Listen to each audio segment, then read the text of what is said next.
Hey, what's up?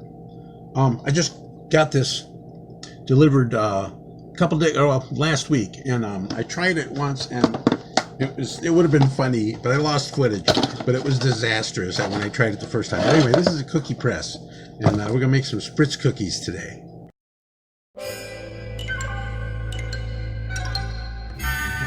It's Cooking with John.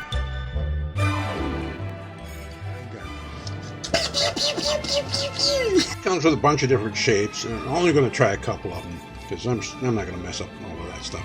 And then, of course, when you select it, and once you've filled it and selected the shape you want, then you put this retainer ring on. You know, this is going to be a long show, so nix the theme music. I don't want to hear it for that long a time. Let's hear some of the music that I actually wrote. Okay, so we're starting with a stick of softened butter. Real butter. Don't mess that margarine stuff. Man, that margarine stuff is chicken killer. Margarine is almost plastic. They actually made it to fatten chickens, and it started killing the chickens, so guess who they sold it to? Now this is a half a batch. So one stick of butter. To the butter we're adding 1/2 cup of sugar. This is a half cup measure. So 1/2 cup of sugar. Now a full batch calls for 1 egg, but this is a half a batch. So, and then I saw another recipe that only wanted the egg yolk. So now y'all got your fancy ways of separating your eggs and your yolk, and this is the simplest way to do it. Take them in a shell, scoop out the yolk, and put it in the mix. Like that. I'm going to save that egg for an omelet. Now, these are the wet ingredients, basically. Well, the sugar's not, but we're going to mix this up until the sugar's, fairly dissolved. Boy, good luck for me, huh? You know what? I'm going to add the vanilla and the almond to this, and that'll help. I need a 1/2 teaspoon of vanilla, and a 1/4 teaspoon of almond extract. This stuff's strong. The other recipe called for a dot of milk. We're kind of experimenting around combining different recipes. So, okay, let's do some mixing until this is kind of creamy.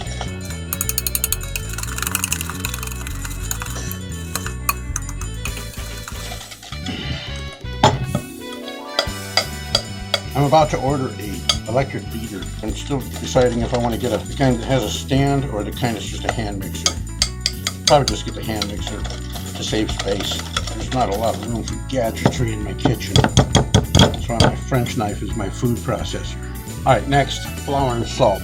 1.5 cups of flour. Accurate measurement, you want to scoop off the top. If you're cooking, you can pretty much do things according to texture and thickness and flavor. When you're baking, it's more of a precise type of thing. You got to pay attention to measurements and stuff. Some salt. That'll work. That was pink Himalayan salt, by the way. People say there's benefits to the pink Himalayan salt, but you'd have to consume way too much salt to get those benefits. So, whatever, it's fancy. And you don't want to use flour that's got leavening in it. Now we're going to mix this stuff together. Oh boy, this is going to be just as messy as the first time I tried to do this. Maybe this will be a fun show. Oh, look at that. It's raining. Ah.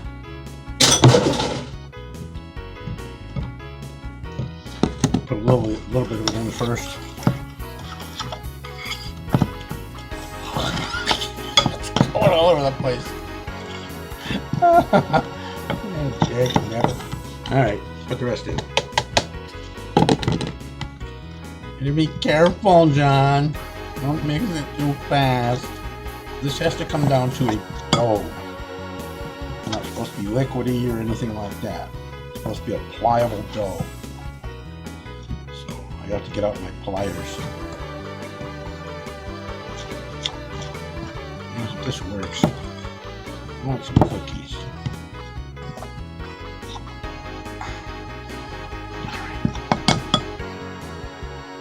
Alright, there's only one way to find out what kind of texture you got going on. Dig into it.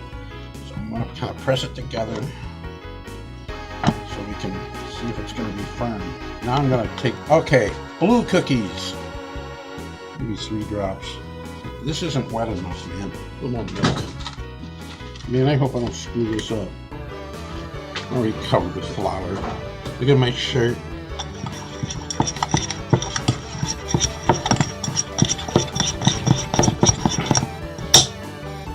I don't think I put enough food coloring in this. Stuff's kind of thick, man. I hope I don't mess this up. First time was a disaster. Try to get this water mixed into this.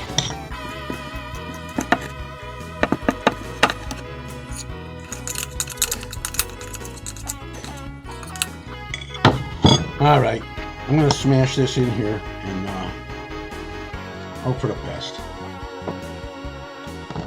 I'm not supposed to have air bubbles in here, but I don't know how I'm going to do that. Oh, let's do this. We'll take this off. Okay, I'm going to set that aside for now. I'm going to grab some more of this. I'm going to add some red food coloring here, yellow or something. I don't know what that is. I put a lot of it in that time. Still need a dribble of water.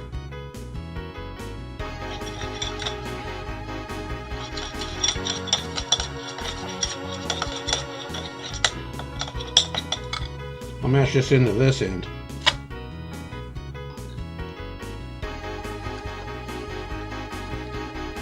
Put the oven on at 350. Oh, I better get a cookie on there too. Let me see. Let's try this one. I hope this was a good investment. Otherwise, I'm just going to have to use it as a ray gun at Halloween. Oh, look, it's doing something. All right, let's get a pan. So this time, these are working a lot better than the last time. Because the pan was not completely oil-free. It had a slight residue. So I scrubbed this pan, and then I dried it thoroughly and let it achieve room temperature. All right, we got one pan load ready for the oven. They're kind of pretty, aren't they? Ah, hey. All right, last batch is yellow. I already threw in a little bit of water. That worked. I mean, putting the water in this was the right thing to do. Because it can't be crumbly. It's got to be pasty, but it can't be like clay either. It's got to be kind of a soft clay, like clay you've been working with for a little while. This is just like a caulking gun. You turn the teeth the other way, the ratchet part, and then pull back on the handle. Put this stuff in. I'm going to do the same thing. I'm going to take off both ends, and so it allows air through. This place is a mess.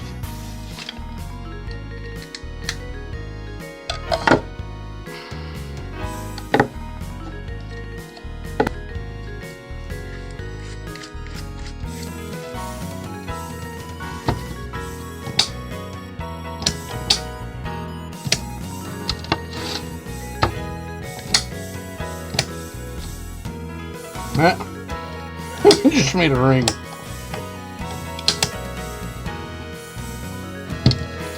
Okay, I think the dough has changed a little bit this time. Oh, that worked better.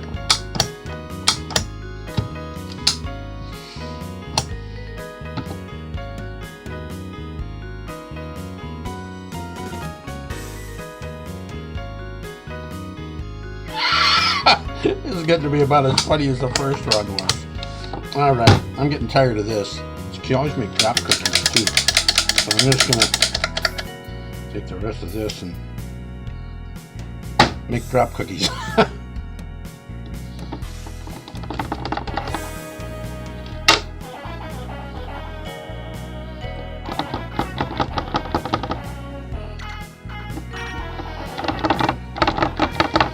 This will be interesting.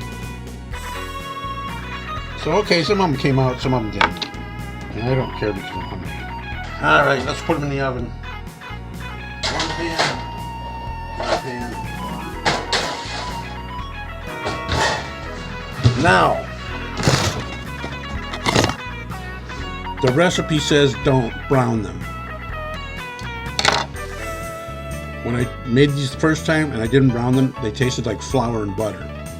When you make a roux, you toast the flour, right? To make it taste better. So Now make sure the edges of these cookies are just beginning to toast, just brown on the edges, and they'll be just right. You'll be glad you waited for a little longer. So 8 to 10 minutes at 350, and we'll see what happens. What time is it? 5 minutes to 6. Cookies for dinner. Let's check it for a second. They're looking pretty good. A couple more minutes. Something different, so the flour is toasting. Oh man, it looks good. Yeah, I'm gonna shut the oven off and just leave it in for another minute or so. All right, we're gonna pull them out. Now they have got to cool down completely. Oh, those look perfect, man. See the little bit of toastiness on the edge? Excellent. Here's your best place to cool stuff down, man. It's right on top of the stove rack. So, okay, cool. Those look good. So, okay, they got to cool down. You can't touch them right now. They're soft, they'll break. So, let them cool. Go do something. Go. These did not come out. Okay, let's try one. Let's try one of these broken ones. Oh, they pop right off the pan real easy. So this one, let's just. Not bad. Those came out pretty good. They're yummy. Nice buttery flavor. Gotta have some milk.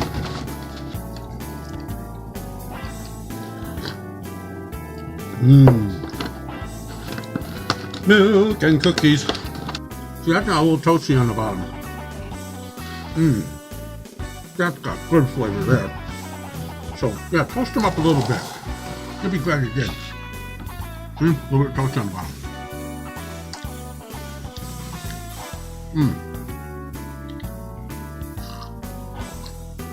Those are the best. It makes a big difference when you toast the flour up. So there you go. Spritz cookies, squish cookies, or poop cookies, whatever you want to call them. They're not that simple, but they're pretty good. They could be simpler without the press, but oh well. It was fun. All right. Hope you enjoyed it. Thanks for watching. Bye.